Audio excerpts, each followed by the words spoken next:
Andriamatoa Filoha Zoky Rahalahy,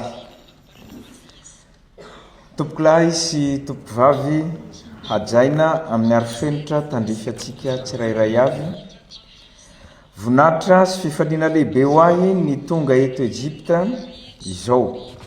Mamaly ny fanasana izay nataonao ahy, Andriamatoa Filoha hajaina. Mamela ahy noho izany hitondra ny teny fisaorana ho anao sy ny gouvernemanta izay tarihinao ary ihany koa ho an'ireo vahoaka Egyptiana rahalahinay satria dia mendrika sy nakotrokotroka tokoa ny fandraisanareo anay. Feno 450 taona kapoka tamin'ny 13 febroary lasa teo ny fifandraisana ara-diplomatika teo amin'ny tanitsika rotonta. Tao anatin'izany taona maro izany dia hita taratra fa niorina tamin'ny fifanajana, firahalahiana ary firaisankina tokoa ny fifanakalozana nisy teo amin'ny firenentsika mirahalahy. Andro manatantara ho an'ny fifandraisana roa lafy eo amintsika tokoa mantsy ity androany ity satria dia sambany teo amin'ny tantaran'ny tany rotonta no nisy fifampitsidihana ara-panjakana toy izao. Koa ataoko angamba fa rariny sy hitsiny tokoa raha manantitra ny fisaorana ho anao aho Andriamatoa Filoha tamin'ny nanasanao ahy sy ny delegasiona izay tariko hitsidika anareo aty. Etona dia tiako sahady ny manararaotra izao fotoana ampahibemaso izao ny anasako anao ihany koa ho tonga hitsidika anay any Madagasikara amin'ny fotoana izay mampety azy. Andriamatoa Filoha, iaraha mahalala fa izao fitondrana izao izay tariko izao dia famalina ireo etaetam-bahoaka masimandidy izay naniry ny isian'ny fanovana ifotony teo amin'ny fanaovana politika sy ny fitantanana ny raharam-panjakana ary ny fiarovana ireo harem-pirenena ao Madagasikara. Ny tantaran'ny Egypta izay anisan'ireo civilisation niorina fahagolan-tany izay mbola manana ny maha-izy azy ankehitriny dia mampianatra antsika fa ny firenena iray no matanjaka dia noho ny finiavan'ireo mpitondra sy ponina ao aminy ametraka fanovana tena izy.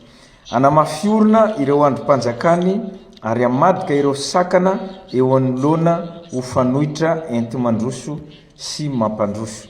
Ny fotoam-panavaozana nisy teto Egypta dia fotoana iray nametrahana ireo fotoana fototra rehetra na ahafahana ho tonga amin'izao toerana manandanja misy any Egypta eto Afrika sy maneran-tany izao. Andriamatoa Filoha, mandalo fotoana toy izany Madagasikara ankehitriny ary inoako fa ny fahatsapahanao ny mahasaropady ny fotoana toy izao lalovana izao no antony tsy nisalasalan'ny Repoblika Arabo Egyptiana nanome tantsoroka sy fankatoavana ny rindran-damina fanavaozana izay tianay ho tanterahana ho an'ny Madagasikara.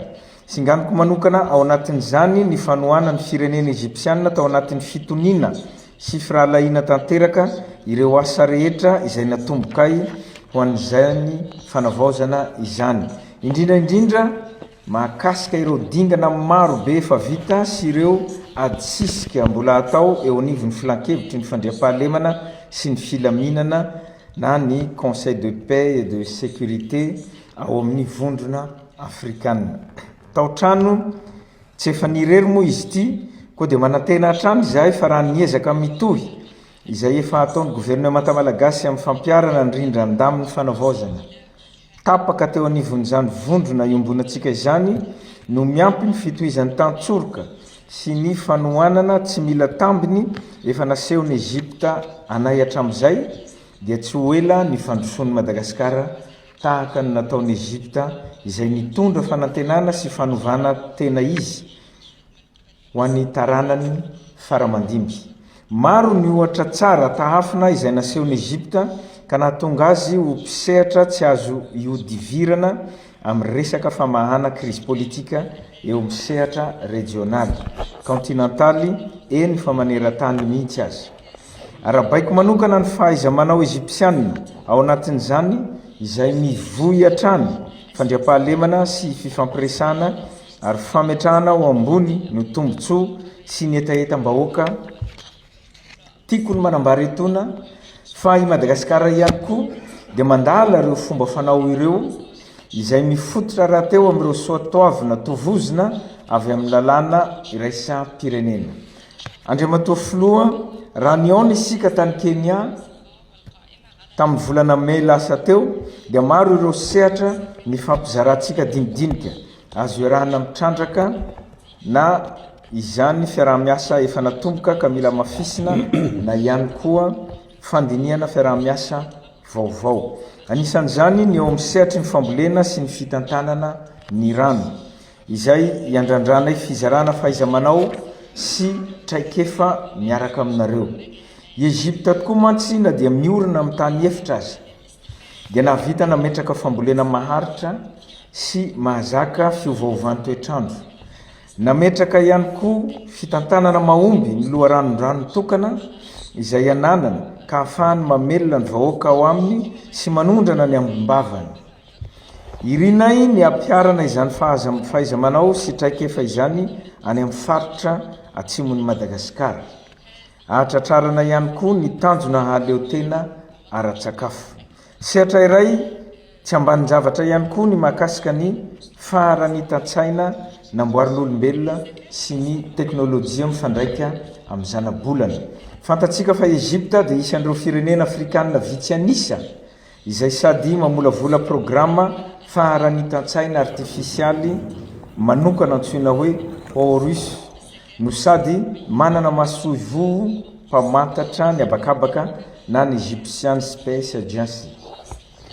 Madagasikara ihany koa dia mitafy ny ezaka rehetra azo ny atao ametraka fiandrianana ara-teknôlôjika izay isan'ireo singa mandrafitra ny fiandrianan'ny firenena iray mba tsy ananosarotra intsony ny fanaraha-masony sesitany ny faridranomasony ary ahafahany mamaritra mialoha ny fiovaovan'ny toetrandro.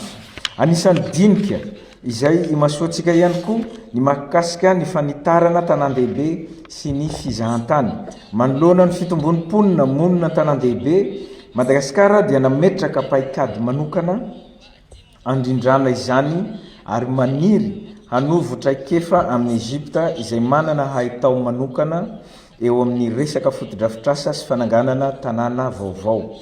Egypte ihany koa dia mitarika aty Afrika eo amin'ny lafin'ny fizahantany ka dia heverinay ho tombontsoany rehetra raha toa mametraka fiaraha-miasa ampiroboroboana fizahantany maharitra sy mamorona asa ny firenentsika roa tonta. Raha ny varotra sy ny fampiasam-bola indray no resahina dia hita fa sady mifameno ara-toekarena no samy mpikambana ao amin'ny komeza ny firenentsika roa tonta. Koa dia heverinay ho rariny sy hitsiny tokoa raha toa manamafy ny fiaraha-miasa efa misy isika mba hanatantara sy homendrika laitaka eo anivon'ireo tany aty amin'ny ilabolan'ny tany atsimo. Tsara anomboana izany ohatra ny eo amin'ny lafin'ny fananganana indostria, ny fametrahana rojo-pamokarana isam-paritra ary ny fisandrahana eo amin'ny tsena iraisam-pirenena.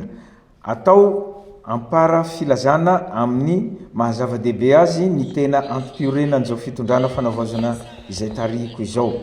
Tsy ino tsy akory fa ny mahakasika ny tanora sy ny fampananana asa azy ireo. Tanjonay ny anome sehatra bebe kokoa ny tanora, ny vehivavy ary ny olona marefo koa dia maneho ny fahavonona ny Madagasikara ho amin'izay fifanarahana tetikasa azontsika tomboka mba ahafahan'ireo tanora ireo misitraka asa mendrika sy mahavelona ary indrindra moa raha sehatra ahafahany manangana tetikasa manokana. Andriamatoa filoha, tompoko lasy tompoko vavy, teny zato kabary arivo fa iray ihany no tiako hatongavana dia ny hoe tsy tambo isaina ireo singa itovizan'ny firenentsika na ara-tantara izany na ara-piarina. Eny fa na eo amin'ny fomba fijery ny fivoaran'ny toedrara maneran-tany azy. Koa resy lahatra aho fa ity fitsidiana ofisialy voalohany nataona filoham-pirenena malagasy aty Egypta ity dia nokatra pejy vaovao feno fanantenana eo amin'ny tantaran'ny firenentsika sy ireo vahoakantsika rototo. Eo amin'ny mpamaranana dia anteriko hatrany ny fankasitrahako lehibe ny fandraisana mendrika izay natokana ho ahy sy ny hahavony dinika izay ny fanaovantsika hatreto. Saotra indrindra.